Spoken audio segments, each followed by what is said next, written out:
পৃথিবীতে যুগে যুগে আল্লাহ পাক রব্বুল আলামিন পয়গম্বর পাঠিয়েছেন। প্রত্যেকটা পয়গম্বরের কাজ ছিল আল্লাহ পাক রব্বুল আলামিনের পরিচয় মানুষকে বোঝানো, এক আল্লাহ তাওহীদের কথা সকলকে জানানো, সবাই যেন এক আল্লাহকে তাওহীদের উপরে যেন সকলে ঈমান আনে। প্রত্যেকটা পয়গম্বরের একই কাজ ছিল। আমার কথা বুঝে থাকলে বলেন, সমস্ত পয়গম্বরকা শুধুমাত্র আল্লাহ পাক রব্বুল আলামিনের তাওহীদের দাওয়াত দিয়েছেন, কথা বলেন ঠিক কিনা? এবং যুগে যুগে প্রত্যেক পয়গম্বরের কাজের ব্যাপারে এক একটা দল বিরোধিতা করেছে। যখন হযরতে মুসা আলাইহিস সালাম দ্বীনের দাওয়াত নিয়ে বের হয়েছেন, তার এই দ্বীনের দাওয়াতকে থামিয়ে দেওয়ার জন্য তখন তার শত্রু হয়ে দাঁড়িয়েছিলেন মিস্টার ফেরাউন, কথা বলেন ঠিক কিনা? যিনি নিজেই খোদা দাবি করেছেন যে আনা রব্বুকুমুল আলা। আর একটু সামনের দিকে আগাই, হযরত ইব্রাহিম খলিলুল্লাহ তিনি যখন দ্বীনের দাওয়াতের কাজ শুরু করেছেন, তো তাকে থামিয়ে দেওয়ার জন্য ওই যুগে ছিলেন আর একজন রামশিস, তিনি ছিলেন হলো নমরুদ। কি ছিলেন? এরকম প্রত্যেকটা পয়গম্বরের যুগে যুগে দ্বীনের কাজকে থামিয়ে দেওয়ার জন্য শত্রু পক্ষও একটা ছিল, কথা বলে ঠিক কিনা? আচ্ছা বলেন, আমার আপনার নবী পয়গম্বর আরবি সৈয়দুল মুরসালিন শাফিউল মুজনবিন মুহাম্মদুর রাসূলুল্লাহ সাল্লাল্লাহু আলাইহি ওয়াসাল্লাম, তিনি ছিলেন আল আমিন, চির সত্যবাদী। যে পয়গম্বর জন্মের পর থেকে নিয়ে মক্কার সমস্ত লোকেরা বলেছেন মুহাম্মাদের মতো এত সুন্দর ব্যবহার আচার চাল চরণ কথাবার্তা সব দিক দিয়ে এমন একটা লোক, তার মতো দ্বিতীয় একটা লোক খুঁজে পাওয়া যাবে না, কথা বলেন ঠিক কিনা? মুহাম্মদ রাসূলুল্লাহ সাল্লাল্লাহু আলাইহি ওয়াসাল্লামকে আল আমিন বলে ভূষিত করেছেন মক্কার কাফেররা। কারা বলে?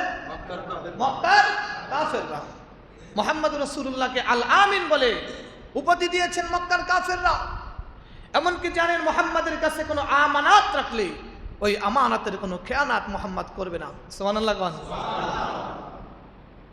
যে মুহাম্মদ রাসূলুল্লাহর জীবনের শুরু থেকে, জন্মের শুরু থেকে নিয়ে মৃত্যু পর্যন্ত যার গোটা জিন্দেগিতে উম্মতের জন্য শিক্ষণীয়, এবং আল্লাহ পাক রব্বুল আলামিন যাকে উম্মতের মডেল বানিয়েছেন, লাকাদ কানা লাকুম ফি রাসূলিল্লাহি উসওয়াতুন হাসানা। আল্লাহু আকবার বলেন। আমাদের জন্য উত্তম চরিত্র রয়েছে মুহাম্মদ রাসূলুল্লাহর ভিতরে। সেই পয়গম্বর যতদিন পর্যন্ত কালিমার দাওয়াত দেন নাই, ততদিন পর্যন্ত মক্কার সকলের কাছে ভালো। মুহাম্মদ রাসূলুল্লাহ একটা কথা বললে বিশ্বাস করে। একবার পাহাড়ের চূড়ায় উঠে তিনি ডাক দিলেন, হে মক্কাবাসী শোনো, সবাই উপস্থিত। এমন একটা জায়গা যেখানে দাঁড়িয়ে যদি কেউ ডাক দিত, মনে করতো বিশেষ কোনো খবর আছে, সব মানুষের খবর শোনার জন্য জমা হয়ে যেত। আমি যদি বলি এই পাহাড়ের এই পাশে শত্রুপক্ষ তোমাদেরকে আক্রমণ করবে, তোমাদেরকে ধ্বংস করবে, তোমাদের উপরে হামলা করবে, তোমরা কি বিশ্বাস করো? কারণ পাহাড়ের এই পাশে যারা আছে ওই পাশে যা কি আছে দেখতে পারে না, কিন্তু মুহাম্মদ রাসূলুল্লাহ পাহাড়ের চূড়ায় তিনি ডাইনেও দেখেন, বামেও দেখেন, অর্থাৎ এই পাশেও দেখেন, ও পাশেও কি দেখেন।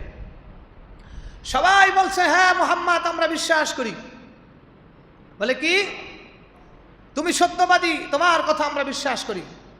এইবার মুহাম্মদ রাসূলুল্লাহ সাল্লাল্লাহু আলাইহি ওয়াসাল্লাম বলেন, তোমরা আমাকে বিশ্বাস করো, তাহলে তোমরা শুনে নাও, তুমি আর আমি যে মূর্তি পূজা করতেছি এটা ছেড়ে দাও, তোমরা সকলে পড়ো লা ইলাহা ইল্লাল্লাহু মুহাম্মাদুর রাসূলুল্লাহ।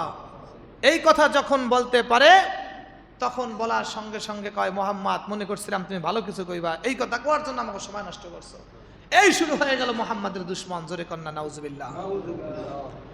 মক্কার বড় বড় সর্দাররা সব জমা হয়ে গেছে। মুহাম্মদকে কেমনে থামানো যায়? বলে দাও মুহাম্মদকে অফার মারো। কি মারতে গেছে?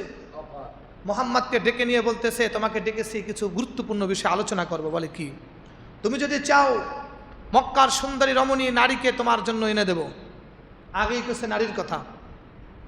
তুমি যদি চাও তোমার বিষয় সম্পত্তির কোনো অভাব হবে না, তুমি যত চাইবা তত দিব। তুমি ক্ষমতা চাও, তোমার হাতে ক্ষমতা দিয়ে দেব, অসুবিধা নাই, কিন্তু লা ইলাহা ইল্লাল্লাহর দাওয়াত থামায়া দাও। জোরে কন। যারা যারা কন নাই আল্লাহ তাদের মুখ কিয়ামত পর্যন্ত বন্ধ করে দাও। জোরে কান নাউজুবিল্লাহ। বোঝে না, কথা বোঝে না, বোঝেন না আপনি কি অফারটা চালাইছে? কি দাওয়াত বন্ধ করে দাও, তাওহীদের আওয়াজ বন্ধ করে দাও। মুহাম্মদ রাসূল কি বুঝতেন না? তাহলে এক কাজ করি, অফারটা কাজে লাগাই, কাজে লাগাইয়া ক্ষমতায় যাইয়া একবারে ক্ষমতা যখন হাতে পাবো তখন কয়ে দেবো ইসলাম প্রচার করে দিতেছি। যে না মানবে তারে রশি দিয়া বান্ধা ঝুলাইয়া বাইরাবো। বলে ইসলাম ভয়ের মাধ্যমে আসে নাই, বুঝের মাধ্যমে আসছে। কিসের মাধ্যমে বলেন? লোভ দেখাইয়া ইসলামের পথে আনা যায় নাই।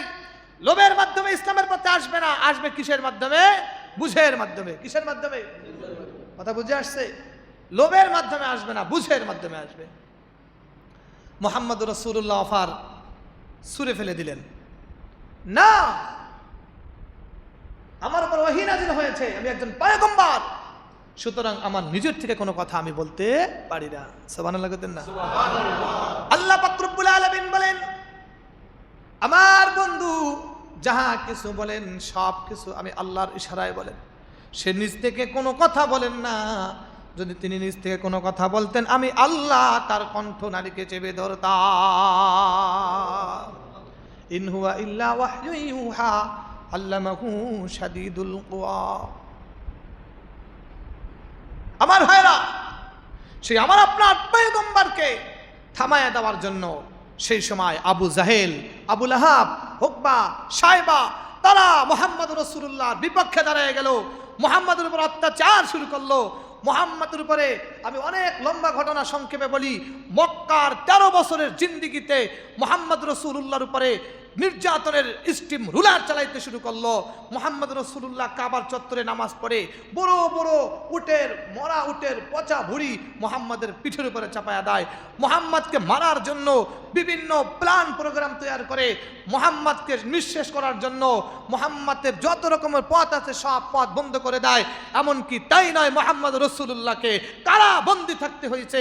একদিন নয়, 2 দিন নয়, 3টা বছর পর্যন্ত মুহাম্মদ রাসূলুল্লাহ কারাবরণ করেছে।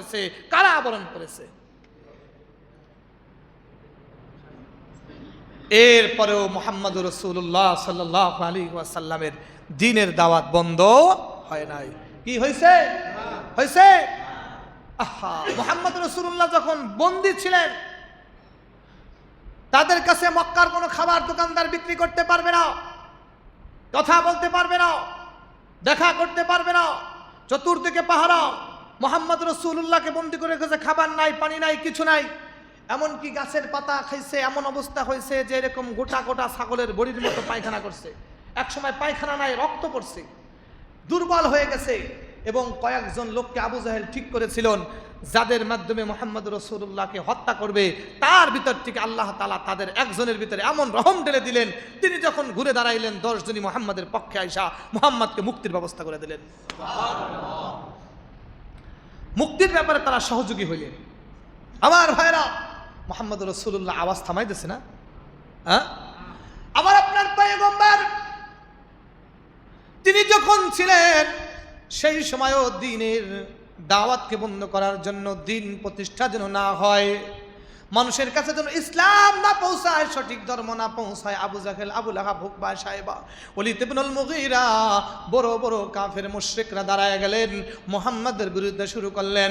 মুহাম্মাদের এই দ্বীনের দাওয়াতের কাফেলাকে থামায়া দেওয়ার জন্য 13টা বছর পর্যন্ত একাধারে মুহাম্মদ রাসূলুল্লাহর উপরে নির্যাতন চলেছে। কিন্তু আমার আপনার পয়গম্বর থেমে থাকে না।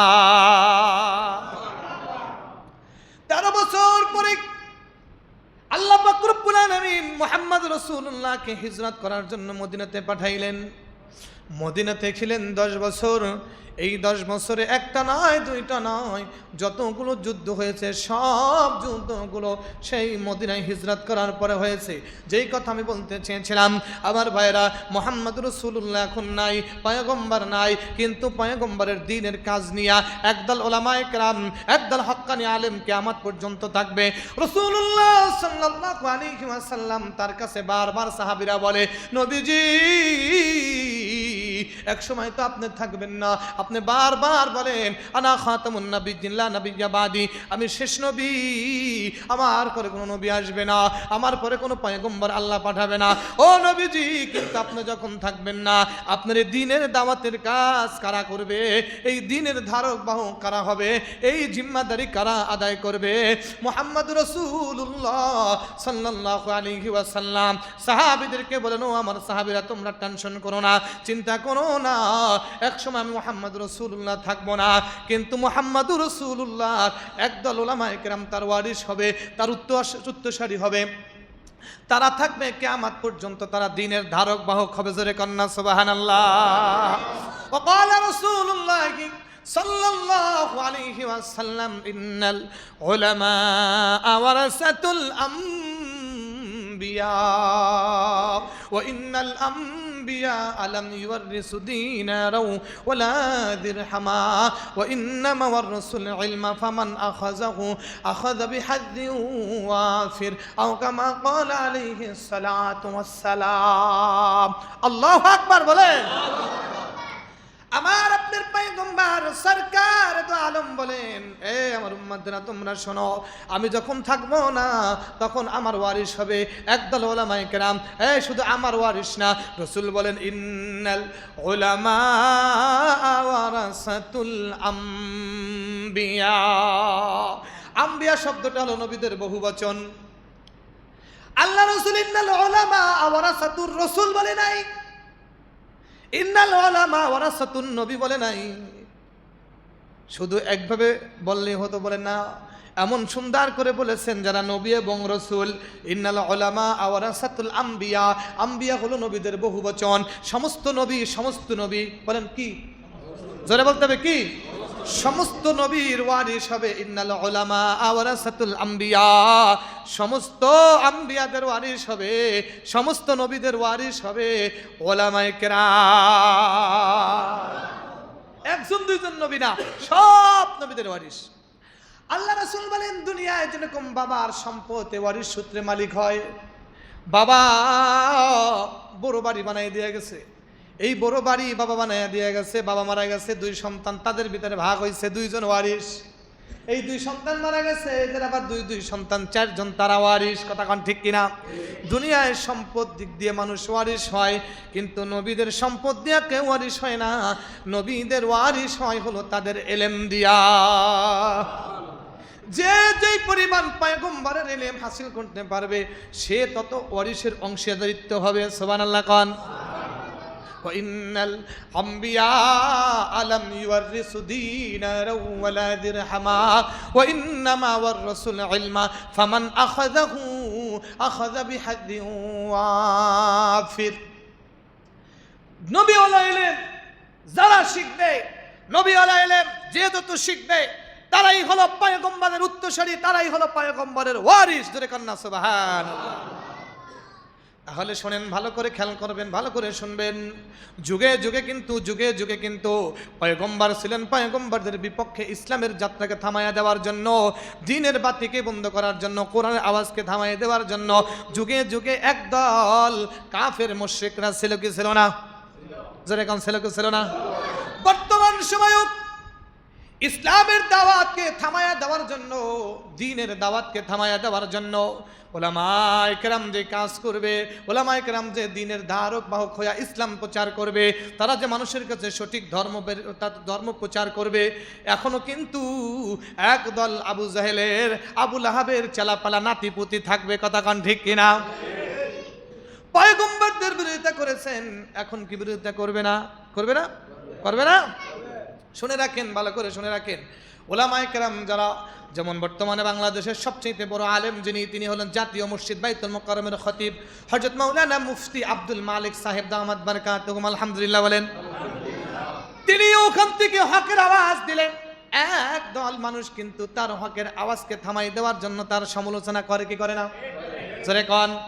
তার ওইখান থেকে হক যেন না আসে, এই ব্যাপারে কিন্তু একদল মানুষ কিন্তু চেষ্টা করতেছে। আমরাও দ্বীনের কথা বলবো, দুনিয়ার ভিতরে আমাদেরও কিন্তু শত্রু হবে। শুধু শুনে রাখেন, পয়গম্বরে মুহাম্মদ রাসূলুল্লাহ তার থেকে উত্তম মানুষ কেউ নাই, বড় ওয়াইজ কেউ নাই, উত্তম চরিত্র অধিকারী কেউ নাই। পয়গম্বর ওই সময় দিনের দাওয়াত দিছে, পয়গম্বর শ্রেষ্ঠ। পয়গম্বর দিনের দাওয়াত দিছে, তখন তারা মানে নাই। কাফেরদের ভিতরে তারা বড় বড় কাফের, তারা কিন্তু বর্তমান জনতা থেকে ভালো বুঝতো, কথা কান ঠিক কিনা? তারা পয়গম্বরকে মানে নাই। বর্তমানেও যারা ওলামায়ে কেরামের দ্বীনের দাওয়াত দেয়, কোরআনের আওয়াজ তুলে, তাদেরকে যারা দমায়া দিতে চায়, তারা আবু জাহেলের নাতিপুতি। এখন যদি মুহাম্মদ রাসূলুল্লাহ স্বয়ং থাকতো, তার বিরুদ্ধেও এই আবু জাহেলের নাতিপুতি করতো, কথা কান ঠিক কিনা?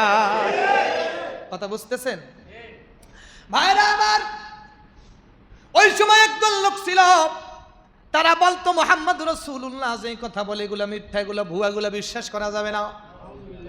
এখনো কিন্তু একদল লোক আছে তারা বিভিন্ন সময় দাঁড়ায় কয়, এই ভালো করে শুনবা, ভালো করে বুঝবা, এই হিজবুত তাওহীদ, এই শয়তানরা, কাদিয়ানির বাচ্চারা, এই সমস্ত লোকেরা মানুষের ঈমান কেনে কি বলে শোনো। তারা এইভাবে বলে, এই যে আমরা যে কথাবার্তা বলি, ওলামায়ে কেরাম যে ইসলাম প্রচার করি, বলে এটা স্বয়ং সম্পূর্ণ ইসলাম না। জোরে কান নাউজুবিল্লাহ। নবীর থেকে ওয়ারিস হইলাম, নবীর থেকে ইলম পাইলাম, হাদিস পড়লাম, হাদিস থেকে ইলম অর্জন করলাম, কোরআন পড়লাম, কোরআনের ব্যাখ্যা করলাম, তাফসীর করলাম, তরজমা করলাম। যারা কোরআন সহি শুদ্ধ করে পড়তে পারে না, তারা আমাদের দিকে আঙ্গুল দিয়া কয় ওলামায়ে কেরাম যে ইসলাম প্রচার করে, দিন প্রচার করে, এটা সঠিক না। তাদের এর ভিতরে ভেজাল আছে। ভেজাল সারা কোনটা? বলে আমি হিজবুত তাওহীদের সেলিম, আমার মুখে নাই দাড়ি, আমার শ্বশুর খাইছে বিড়ি, আমিও খাই লাল পানি, আমি হইলাম ইসলামের সব কিছু বুঝি। জোরে কান নাউজুবিল্লাহ। এই পাঙ্কু সেলিম সে বলে পর্দার বিধান এটা নাকি ইসলামের বিধান না। সেই পাঙ্কু সেলিম কয় পর্দা নাকি খ্রিস্টানরা আবিষ্কার করছে। জোরে কান নাউজুবিল্লাহ। উনি জম্মের মতো ইসলাম বুঝে। এই পাঙ্কু সেলিম কি কয় শোনেন, এই পাঙ্কু সেলিম কয় নবীর উপরে যে রিসালাতের দায়িত্ব ছিল পূর্ণাঙ্গভাবে পালন করতে পারে নাই। জোরে কান নাউজুবিল্লাহ। এরপরে বলে এই পাঙ্কু সেলিম কয় নবীজি রাহমাতুল লিল আলামিন হতে পারে নাই। জোরে কান নাউজুবিল্লাহ। আরে জানোয়ারের বাচ্চা, তুই কোরআন কি পড়ছস? কোরআনই তো আল্লাহ বলছে, ওমা আরসালনাকা ইল্লা রাহমাতাল লিল আলামিন। আল্লাহ কোরআন শরীফে বলতেছে যে আমার বন্ধুকে আমি রাহমাতাল লিল আলামিন বানায়া পাঠাইছি। তুই কি কোরআন পড়তেই পারস না, তরজমা বুঝোস না, তুই বলস তুই আসল ইসলাম প্রচার করস।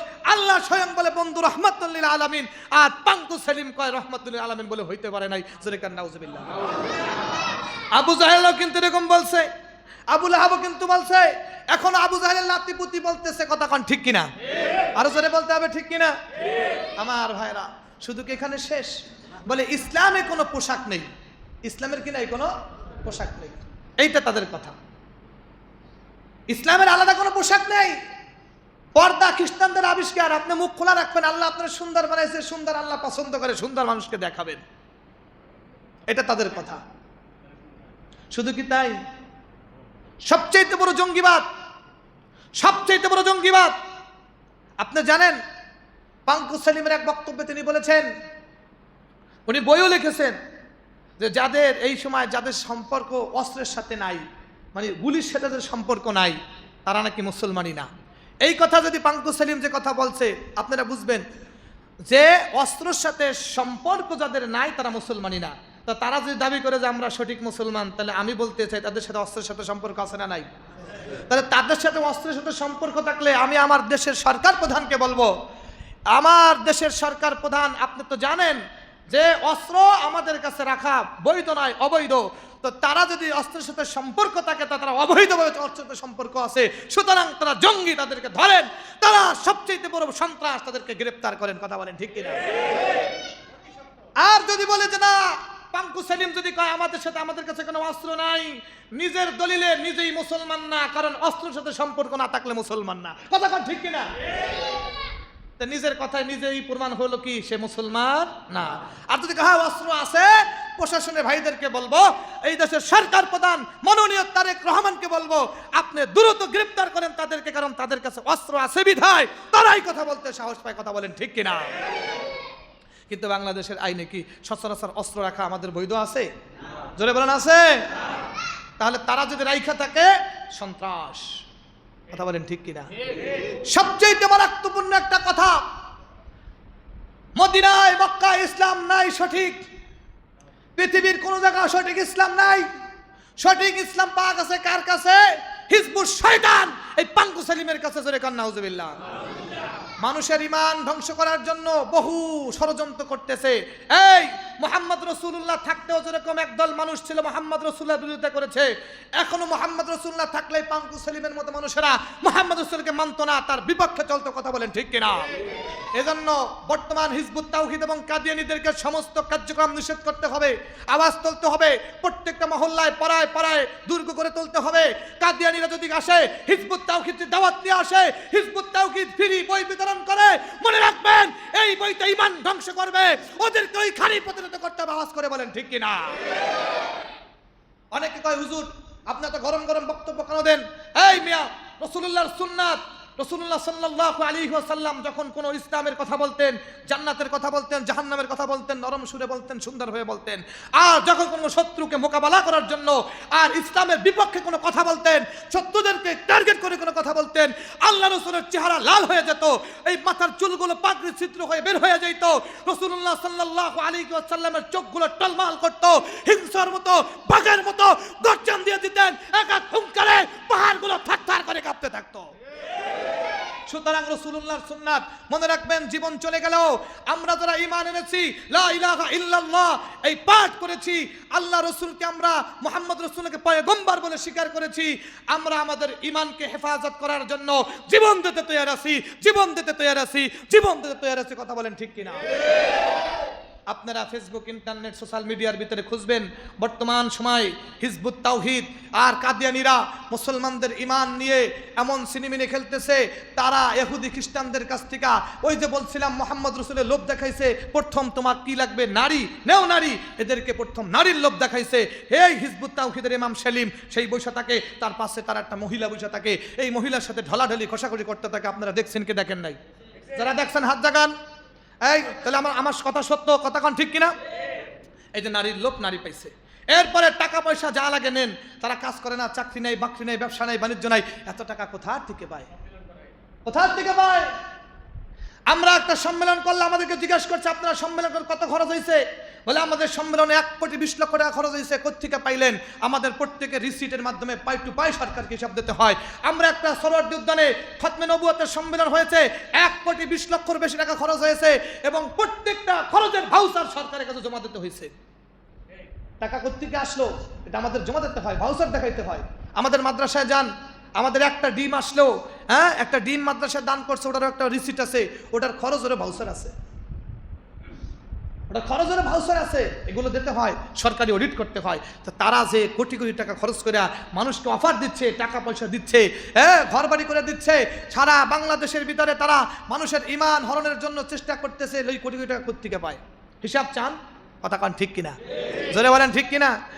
এই এবার আপনাদের সম্মুখে ছোট্ট একটা কথা বলবো।